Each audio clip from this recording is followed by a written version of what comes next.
Hi friends, ചക്ക അരിയാണ് കേട്ടോ. അതുണ്ടോ, രാവിലെ ഒരു ചക്ക പറിച്ചു. ചക്ക അരിഞ്ഞുകൊണ്ടിരിക്കുവാണേ.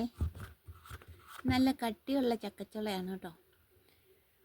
അതുകൊണ്ട് ഇത് ചെറുതായിട്ട് അരിയണം. ചെറുതായിട്ട് അരിഞ്ഞെങ്കിലേ വേകുള്ളൂ. വേകും, എന്നാലും ഒരു നല്ലപോലെ കുഴഞ്ഞു വരണമെങ്കിൽ ഇത് നല്ല ചെറുതായിട്ട് അരിയണം. എന്നാലേ കുഴഞ്ഞ് നന്നായിട്ട് കുഴഞ്ഞു വരും. ഇന്നലെ ചിക്കൻ വാങ്ങിച്ചു വെച്ചിട്ടുണ്ടായിരുന്നേ. അപ്പോൾ ആ ചിക്കൻ കറി വെച്ചു. പിന്നെ പെറോട്ടായും വാങ്ങിച്ചു. ഇന്നലെ അരിയൊന്നും വെള്ളത്തിയിട്ടില്ല, കപ്പയും വെള്ളത്തിലിട്ടില്ല, ചക്കയും ഇല്ലായിരുന്നു. അതുകൊണ്ട് കാപ്പിക്ക് പെറോട്ട വാങ്ങിച്ചു. രാവിലെ ചിക്കനും കറി വെച്ച് പെറോട്ടായും കൂടെ കഴിച്ചു. അതിന് ശേഷം ഒരു ചക്ക പറിച്ചു. ചക്കയുടെ കാലമായാൽ പിന്നെ എന്നും ചക്ക പറിക്കും കേട്ടോ. അല്ലേ എല്ലാം പഴുത്തു പോവുകയില്ലേ. ഇപ്പം തന്നെ എല്ലാം പഴുത്തു പോവും. നോക്കുമ്പോൾ എല്ലാം കൂടെ അങ്ങോട്ട് വിളയുവേ. എല്ലാം കൂടെ വിളഞ്ഞിട്ട് എല്ലാം കൂടെ പെട്ടെന്ന് അങ്ങോട്ട് മൂത്ത് പഴുത്ത് എല്ലാം പോവും. പഴുത്താൽ അങ്ങനെ അധികം തിന്നാനൊന്നും പറ്റുമല്ലോ. പിന്നെ ചക്കയപ്പം ഉണ്ടാക്കാം, അല്ലാതെ അധികം തിന്നാനൊക്കത്തില്ല. പിന്നെ ചക്ക വേവിക്കുവാണെങ്കിൽ അതാണ് തിന്നാൻ എപ്പോഴും നല്ലതേ. എല്ലാവരും കഴിക്കുകയും ചെയ്യും. എന്തെങ്കിലും കറിയും കൂടെ ഉണ്ടെങ്കിൽ എല്ലാവരും കഴിച്ചോളും. കറിയൊന്നും ഇല്ലെങ്കിലും ചക്കപ്പുഴുക്ക് തിന്നാൻ നല്ല സ്വാദാണ് കേട്ടോ. ഏത് അസുഖമുള്ളവർക്കും തിന്നാവുന്ന ഒരു പുഴുക്കാണ് ചക്കപ്പുഴുക്ക്. ഷുഗറുള്ളവരൊക്കെ ചക്കപ്പുഴുക്ക് തിന്നണമെന്നാണ് പറയുന്നത്. വളരെ നല്ലതാണ്. ഷുഗർ കുറയും, പ്രഷറും കുറയും, എല്ലാം നന്നായിട്ട് കുറയുമെന്നാണ് പറയുന്നത് ചക്കപ്പുഴുക്ക് തിന്നുവാണെങ്കിൽ.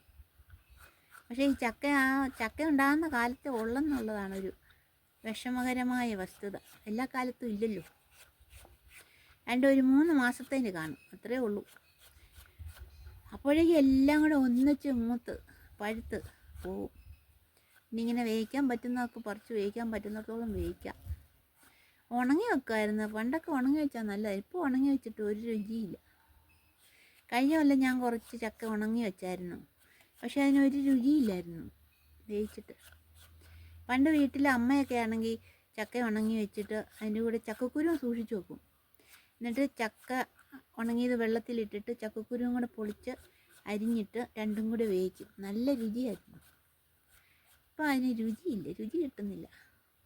അതുകൊണ്ട് ഈ വർഷം ഉണങ്ങുന്നില്ല. ഈ വർഷം ഉണങ്ങാൻ നല്ല വെയിലൊക്കെ ഉണ്ട്, പക്ഷേ ഉണങ്ങുന്നില്ല. ഉണങ്ങി വെച്ച് വെറുതെ തന്നെയാണ് കളയുന്നത്. കഴിഞ്ഞ കൊല്ലം ഉണങ്ങിയതെല്ലാം വെറുതെ കളഞ്ഞു, ആരും കഴിച്ചില്ല. എനിക്ക് കപ്പയെക്കാട്ടിലും ഇഷ്ടം ഈ ചക്ക വേവിച്ചതാണ് കേട്ടോ. കപ്പപ്പുഴുക്കിനെക്കാട്ടിലും ഇഷ്ടം. ചക്ക വെട്ടി പെറുക്കി എടുത്തു കഴിഞ്ഞാൽ പിന്നെ വലിയ പണിയൊന്നുമില്ലേ. ഇങ്ങനെ കീന്തി എടുത്തു കഴിഞ്ഞാൽ പിന്നെ മുളക് അരച്ചിട്ട് തീയ വെച്ചാൽ മതി.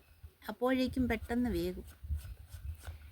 ഉള്ളിയും മുളകും, പച്ചമുളകും, വെളുത്തുള്ളി, കരിയാപ്പില, മഞ്ഞൾപ്പൊടി, തേങ്ങ, ഇത്രയും കൂട്ടം അരച്ച് ഒതുക്കിയെടുക്കണം. ഒതുക്കിയെടുത്തിട്ട് ഈ ചക്ക പാത്രത്തിലിട്ടിട്ട്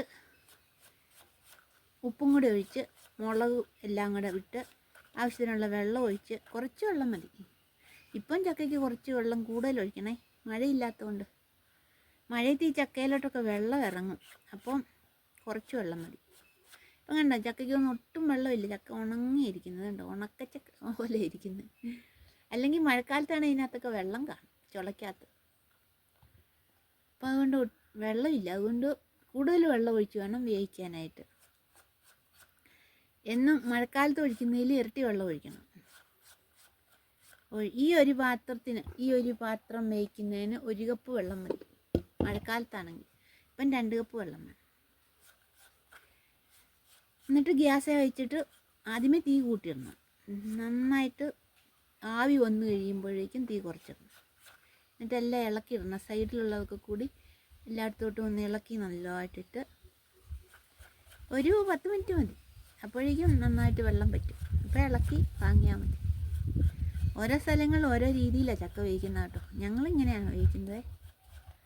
പല സ്ഥലങ്ങളിലും ചില സ്ഥലങ്ങളിൽ ഇങ്ങനെ കീറിയിട്ടാണ് വേവിക്കുന്നത്. അരിയുന്നില്ല, ഇങ്ങനെ കീറിയിട്ട് വേവിക്കും. ഓരോന്നായിട്ട് കിടക്കും ചക്ക, ഓരോന്നായിട്ട് എടുത്ത് തിന്നും.